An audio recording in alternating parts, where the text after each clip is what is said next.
श्रीगुरुभ्यो नमः।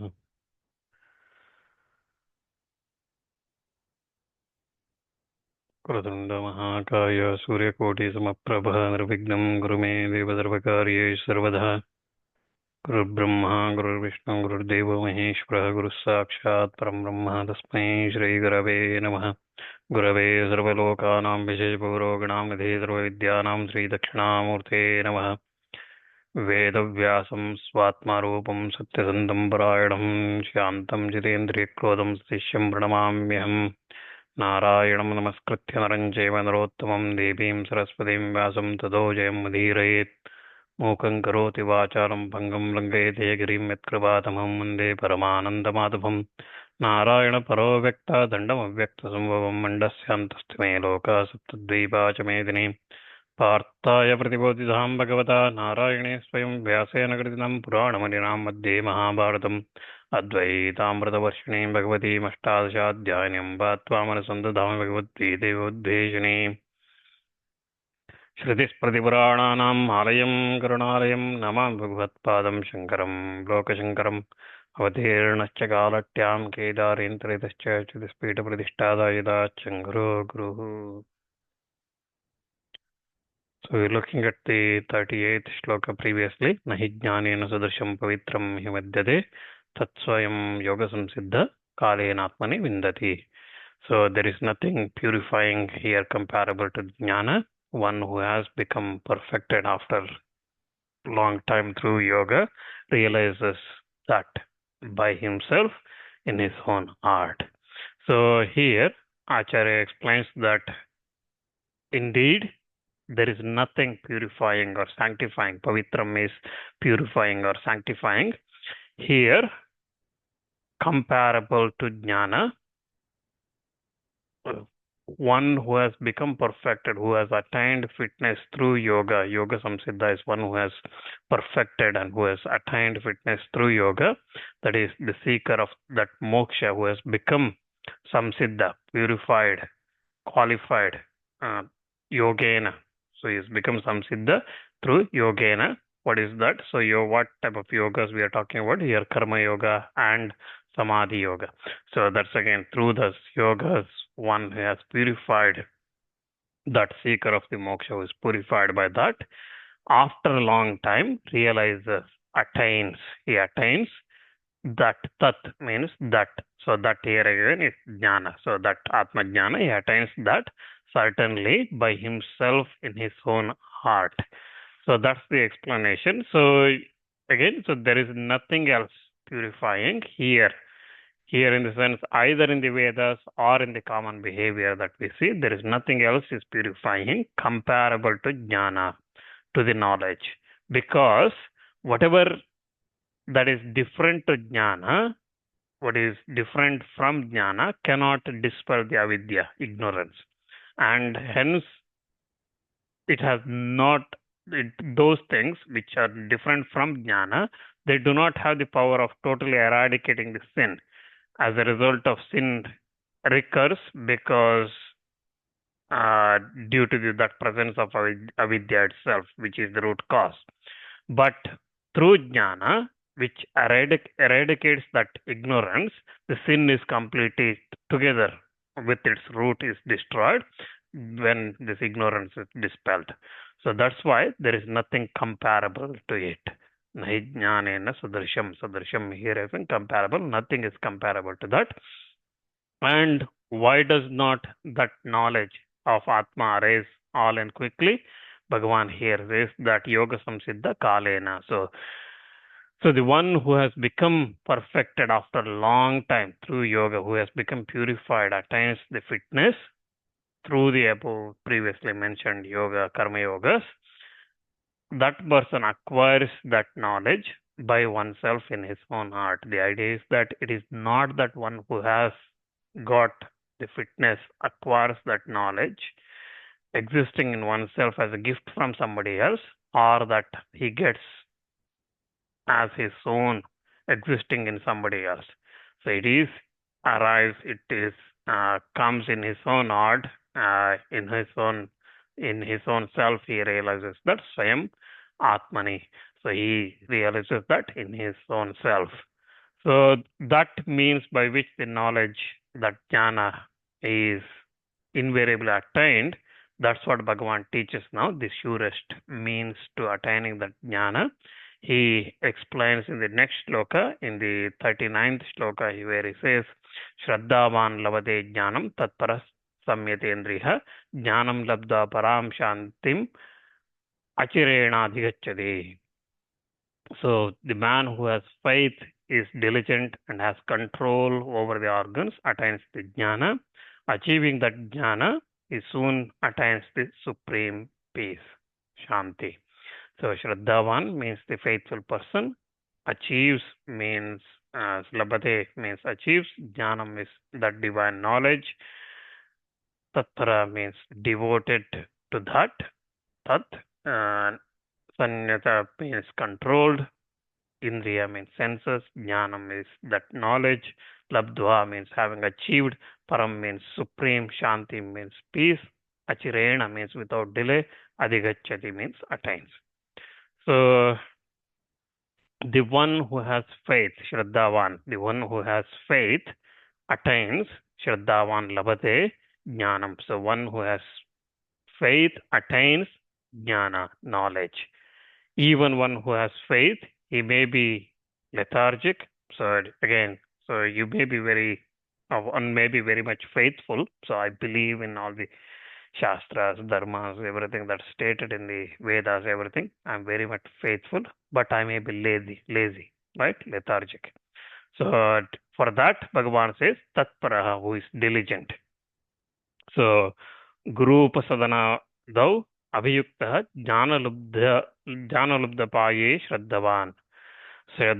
So who is steadfast in the service of the teacher and so on, which are the means to attaining the knowledge. So it is not just faith, Shraddha, it is Tatparas, who is diligent as well.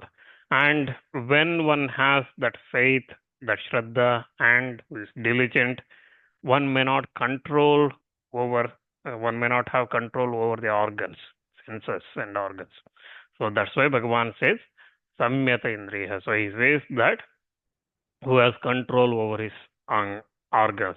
Samyatani Vishayabhyo Nivartitani Yasya Indriyani Sa Samyatendriya. So Acharya explains that he whose organs, Indriyani, have been withdrawn, Samyata, from the object, Vishayas. So one who has withdrawn from his organs, who has withdrawn his organs from the Vishayas, such a person is Samyatendriya. So such a person who has control, so we looked at three things here, who has faith, who is diligent, who is Shraddhavan, Tatparaha, and then Samyatendriya. So three things, right? And he who is such, that is Shraddhavan, Tatpara, Samyatendriyascha, sa avashyam jnanam labhate. So he who is such, that is, who is faithful, who has full of faith, who is diligent, and who has control over the organs, such a person does surely attain the knowledge. So he is such a person definitely attains the knowledge. So the faith again here means, if you just go back to faith again, means Guru Vedanta Vakkesh Svidam Ittam Iyaveti. So it is so indeed the conviction in the form of that right knowledge with regard to the instructions of the teacher and the Shastras is what called Shraddha here. There's one thing to just add here. So when we say Shraddha, it is not just faith or belief and things like that. It is also following it through. So because we all today, for example, say we believe in that, we believe in many things, right? That Shastra said. If you ask most people, everybody says, yes, I believe all these things. And our Shraddha has some limitations. That should not be there. For example, we say that, I'm just thinking great example here. So there is some Shastras so say that if you Shastra say that if you do that, you will get this. Okay. So we believe that what Shastra say, okay, if you do that, so you have to do something. we build, that means this mantra or whatever it is. So this is the ritual, right? So that ritual, we say that, okay, if we do that, that ritual we perform by certain methods and procedures, then you will get that.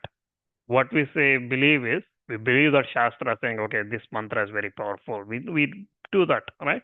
Lot of things. So Mrityunjaya mantra, Gayatri mantra, and various other recitations that takes place. Even Bhagavad Gita chanting, right? So various recitation takes place. And then on the other side, you will get this. We also believe that. So if I do that, I believe I'm going to get this. So that belief is also there amongst ourselves. So we believe that. So we believe that the mantras or the rituals, whatever that's stated, is true. We don't challenge that, oh, why this Mrityunjaya mantra is like this? Why can't I chant Gayatri like this? Why can't I invent my own Gayatri mantra, right? So we don't challenge those things. We agree that this is the Gayatri mantra. There is no question because we fully believe that it is like that. So that is idamittam. So that's what we believe, right? So we believe that this is what it is. This is indeed. So we believe that this is the Gayatri mantra. And whatever that, there is nobody who challenges saying that why this Gayatri is like this. Gayatri mantra is like that. Or Mrityunjaya mantra is like this. Nobody challenges that. And also, nobody challenges the outcome of chanting such things or performing such rituals. That there is also faith that if someone says, okay, Mrityunjaya mantra, if you do that, your sickness and ill health and whatever it is that goes away, your apamrityu disappears, and all those kind of benefits that said, we all believe that. So we believe in the mantra, we believe in the outcome of results of that, doing those rituals or mantras or whatever it is, whatever the Shastras that's there. We believe that's our faith. Perfect. Okay. But where our problem is, we don't believe in between those two. Okay. So there is mantra, there is the result, but from mantra to that to convert into or transform into some sort of results, we have to follow certain procedures and path and rituals or whatever, right? So Gayatri mantra, you have to chant with certain how you chant and how you when you chant, how you even from going from Diksha, Upanayana, and all those, which all starts from many things, right? So all those things we don't believe. We absolutely, why you have to do like that? If someone says Gayatri mantra, you have to, when you're chanting, doing japa, you have to do like this, people will question, why I have to do that? It is my, however I want, I will do it. I believe in Gayatri mantra. I'm going to chant Gayatri mantra because I know that it's definitely going to give me certain benefits. So I believe in those two things, but I don't believe in a question why and how, how I should do that Gayatri mantra japa. That is not faith, right? So if you have faith, that means you have to believe in that Shastras and how it is done throughout, not just one part and then the other part is not trusted. So faith here is in Guru Vedanta Vakyeshu idam mittam eveti. So this is what it is. So Shastra says, okay, Gayatri mantra, you have to chant. Japa has to be performed like by this type of persons in this type of way. That's what you have to do. That's the faith. If you believe in that. So that's the faith here. Bhagavan is talking Shraddha when Shraddhavan labhade. So that person who is endued with such a Shraddha, he attains Jnana. And even again, that person could be lazy. That's why Bhagavan says he should be very diligent. And because again, diligent in services to his teacher and so on, he should be very diligent, which are the means to that jnana. And even if one possessed of Shraddha and diligent, he may not have control over the sense organs. And that's why he says Sammitendriya, so one who has control over his organs, one who has controlled, withheld the organs from the Vishayas objects. And those are the three qualifications that one surely attains the jnana. However, the prostrations and so on, which are external, are not invariably fruitful for those scope of dissimulation of dissimulation, faith, and so on, because this is not the case of one possessing the Shraddha, faith, and so on. Hence, they are the unfailing means of acquiring knowledge. So these things, what we said previously, for example, going to Guru and doing Namaskara and all those kind of things. Okay, so they are not just one of the events. Everything has to be followed throughout. As I said, for example, Gayatri Japa, right? So you have to follow throughout. So whoever is eligible to do, they must be doing it. Whoever is not eligible, even if they do entire life, it's useless because they are not eligible to do those things. Even those who are eligible to do Gayatri Japa, they have to perform in the way that's stated in the Shastras how one should perform Gayatri Japa. Not when you're, for example, traveling somewhere and putting shoes, and there are certain exceptions. I'm talking about the normal scenarios. Okay, there are certain exceptions. For example, you can do Sandhya Vandana even if you don't take bath in certain situations. It is possible. Okay, I'm not saying that, but that's not the normal scenarios. So in normal scenario, one who has that ability, or one who has authorized, who is eligible to perform that Gayatri Japa, should follow how he has been instructed to perform that Gayatri Japa. Then only the result here, which is what we looked at previously, saying that that person's heart gets purified, right? So that's what happens. So that's why it is important that one should follow that throughout. That Shraddha is very important, and following that diligently is very important. And while doing that, controlling the Indriyas is also very important. That's what Bhagavan says in this shloka. So what happens when one attains that knowledge? That's being answered in the second half of the shloka. Well, labdva jnanam. So while after achieving that jnana, that knowledge, one attains soon, very soon. Achirena means very soon indeed. Param Shanti. He attains supreme peace. So mokshakyam shantim. So Acharya here, Bhagavad Pada explains that mokshakyam shantim. So he says that supreme detachment, that's called moksha, is attained by that such a person. That moksha soon follows from the full knowledge, is a fact well ascertained from all the Shastras. And again, Shastras and Vedantas and everything clearly says that such a person who attains moksha, a person who attains this knowledge, jnana, he is attained moksha. So that has been ascertained, confirmed many times in all the Shastras, and it has been clearly defined. So that's why there is no question on that. So that's what Acharya explains. He says again here, by achieving that knowledge through such means, which is Shraddha and diligence, controlling the Indriyas, one attains soon, without any interval after that, the Param Shanti, that moksha, consisting of eradication of this ignorance and its effects, avidya and its effects, that gets eradicated, and that's why one attains moksha. Certainly, just like as a lamp disperses the darkness only through its presence, but it does not depend on any aid, similarly, jnana also eradicates the ignorance, avidya, by simply its emergence alone. It does not wait for anything such as discrimination between Purusha, Prakriti, and things like that. It does not wait for any other things. As long immediately as knowledge arises, as long when the sunrise arises, darkness disappears. Just like that, when the knowledge arises, the avidya disappears and its effects disappear, and the moksha is one attained. Now, Bhagavan explains that jnana is the killer of doubts. So one should not entertain any doubt in this matter when Bhagavan says that such a person who is following the Shraddha with diligence, with Indriya senses, organs under full control, such a person attains this Param Shanti, moksha. One should not attain any doubt in this matter, because the doubt is the most vicious thing. Why is that?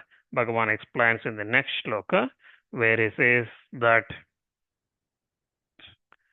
ajñascha shraddhadanascha samshayatma vinishyati nayam lokosti na baro nasakam samshayatmanaha. So the one who is ignorant of ignorant and faithless, and has doubting mind, such a person perishes.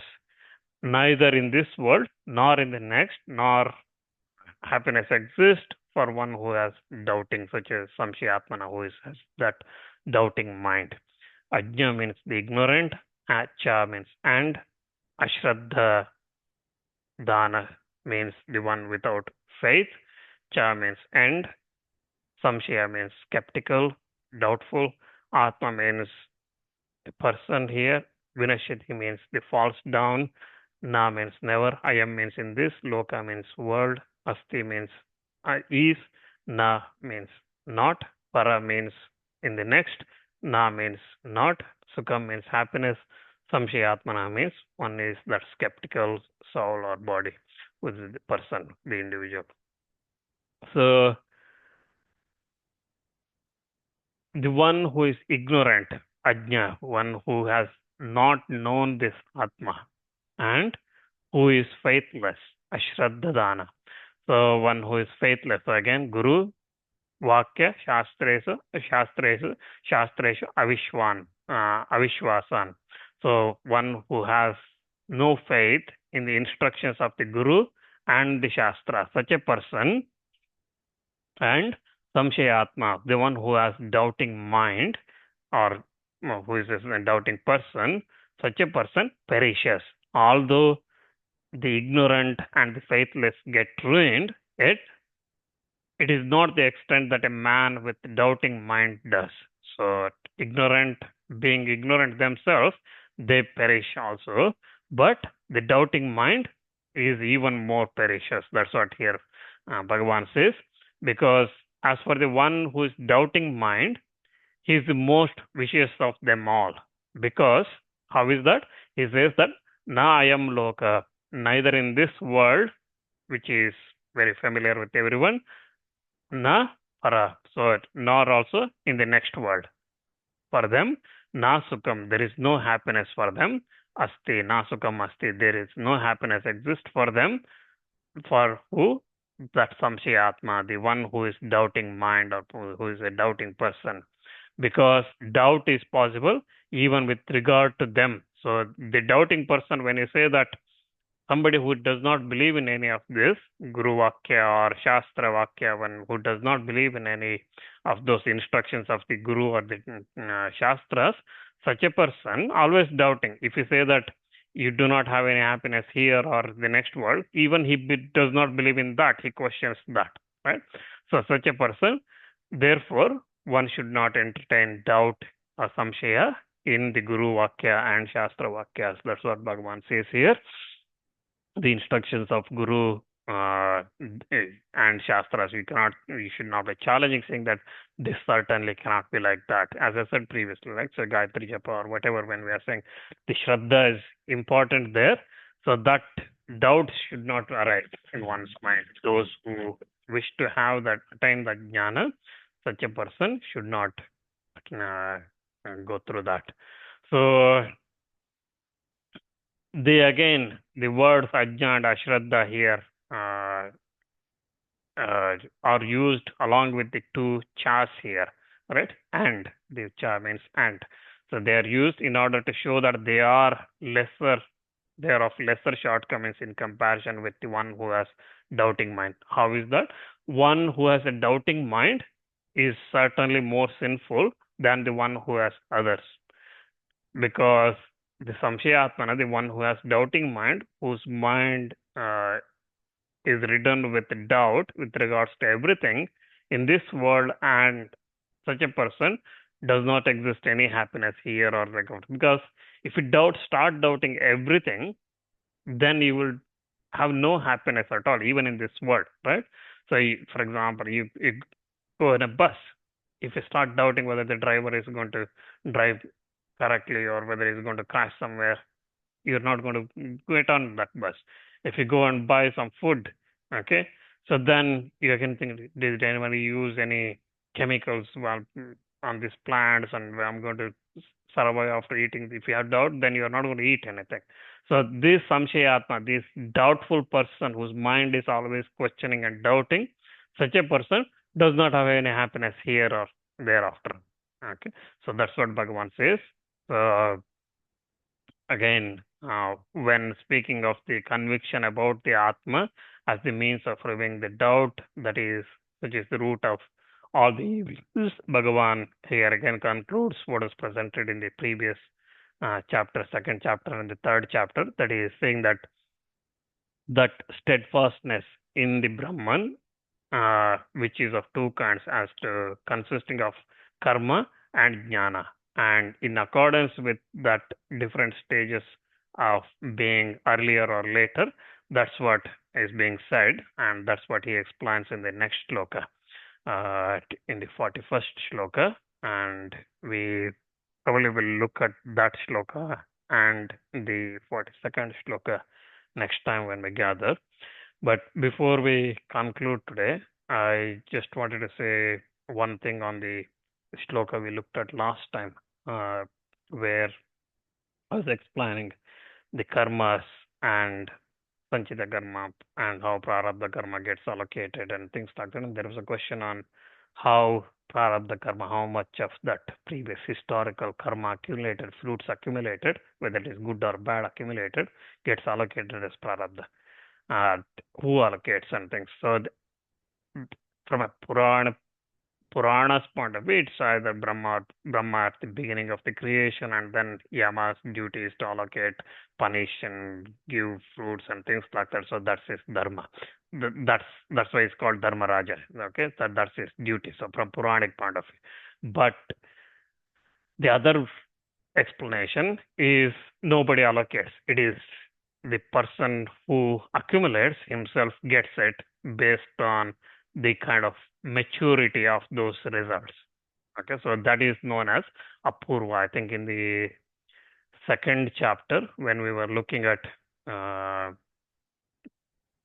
this karmas and things like that, at that time, second or third chapter, we briefly looked at this apurva state. So, for example, one performs a sacrifice or a ritual or a puja, vrata, whatever it is, the results may not come immediately. It will take some time. Okay, some time in the sense it may be one birth or it may be 100 births, depends, or 1,000 births, don't know. Okay, so it may take some time. So that period between is known as apurva, and that's kind of let's call it in today's world language probably maturity period. Okay, so it is not mature. That results is not mature because you have a lot of historical baggage to carry on. So this again, what happens is Shastra says that if the action performed is so good or so bad, it can override what's already being allocated to you. Okay, prarabdha karma could become the overridden by some of the things that's one done in the unlikely scenario. But normally, this maturity period is there, so you always get some sort of in a whatever you perform, this will okay, you will going to get this in X number of births or whatever, right? So that's how it apurva period. That's how it's one of the things explained as well. So the allocation is not well from a Puranic point of view. There are devatas who allocate that, who make sure that every jiva gets their prarabdha karma, but in also looking at from a Vedantic point of view, it is the allocation is not by anybody else. It is your own karma. You only experience it when you are ready to experience it. So when you are ready to mean it, depending on that karma, one experiences it. So that's just wanted to add to that what we looked at last time. With that, we'll stop there and we'll look at this 41st shloka next time when we gather. And then hopefully with that, there are two more shlokas in this adhyaya. We should be able to conclude this adhyaya next time when we gather. Thank you.